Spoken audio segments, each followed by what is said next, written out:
I'm Maxwell, I'm a champion barista. And I'm Jodie, and I run fast. And today I'm going to give you 5 tips of how to make great coffee at home, easily. You like coffee, right? I love coffee. Great. So, this is my brew chart that I use to get people to understand what's important about making coffee taste good. Because there's so much to learn, people get confused, right? So, one whole side of this pie chart is dedicated to origin. Okay. And by that, I mean where the coffee's from. Do you have a favourite origin? I like Colombian coffee. Great.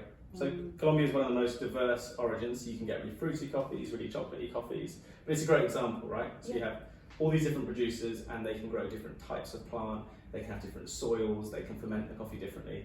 And so the basic lesson here is if you don't start with great ingredients, you're not going to get great coffee. Makes sense.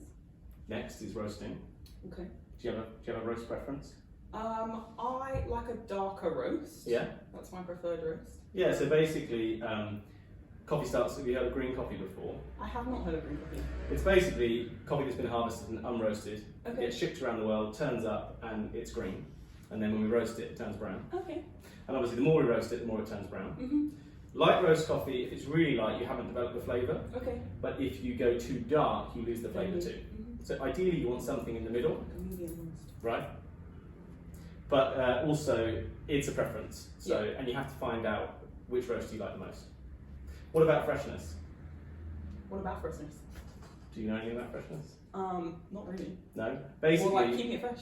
yeah. So when coffee's freshly roasted, it has loads of aromatics and they leave over time. Okay. And coffee goes stale. But I also think that that's a little bit of a focus that's wrong. So people say you have to get it right at the roaster, super fresh. I think as long as you have it in a sealed container, it's going to taste great for a couple of months post-roast. Okay. But do look for a roast date on the bag somewhere. So what would you say is the perfect time between the roast date and you actually using the Couple of weeks. Couple of weeks. Yeah, you want to lose a little bit of the carbon dioxide, which makes it a little bit better. But then we've got water. How much do you know about water? I know a little bit about water. I know the water quality is definitely very important. Yeah, right? Absolutely. So most people understand that water's important but don't realise how big a deal it is. Mm-hmm. And a bit like origin, if you've got rubbish water, you're not going to have a great cup of coffee. Mm-hmm. All over the world, water ranges from being soft to hard. And the hardness is nearly always calcium, right? And the idea for coffee is we want a little bit of calcium and magnesium, but as soon as we get too much hardness, the coffee tastes flat and dull. Right. Which I'm going to show you in a minute. Let me do. Yeah. So last of all is brewing. Yeah. What's your favourite brew method? My favourite brew method is a pour over, most likely a V60. Yeah. That's my favourite Solid. way to, yeah. What about you? What's your favourite My brew favourite, method? I quite like a French press, something Okay. simple. Yeah. Yeah. Basically, I like grinding coarse because Yeah. then you can damage the coffee less and get a bit more of the flavour. So that's one of my hot tips to everyone. Try and grind a little bit coarser. Okay. So what I'm going to show you today is I brewed a coffee on a V60 from, funnily enough, Colombia. Perfect. It's called Diego Samuel Bermudez, and he's an experimental producer who's fermented the coffee and it tastes super fruity. So if you taste this coffee on the left, this is made with soft water.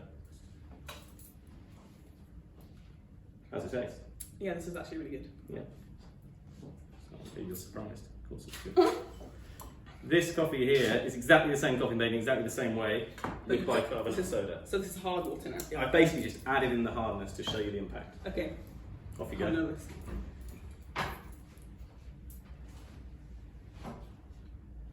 Okay, yeah, it's quite disgusting. It's disgusting, right? But basically, it just goes really flat. Yeah, so it's like taking out the flavour. Yeah, so if you use hard water, all coffee just tastes the same. Yeah, that makes sense. But those are my top tips. Like, I think coffee's super complex and you can go all the way down the rabbit hole. But actually, if you get a few key things right, you buy great coffee, you get it from a good roaster fresh, you use decent water, and you don't completely mess up the brewing. Yeah. You should have. It should be simple. Yeah. You will get a great cup of coffee. Amazing. Now you're set. Off you go.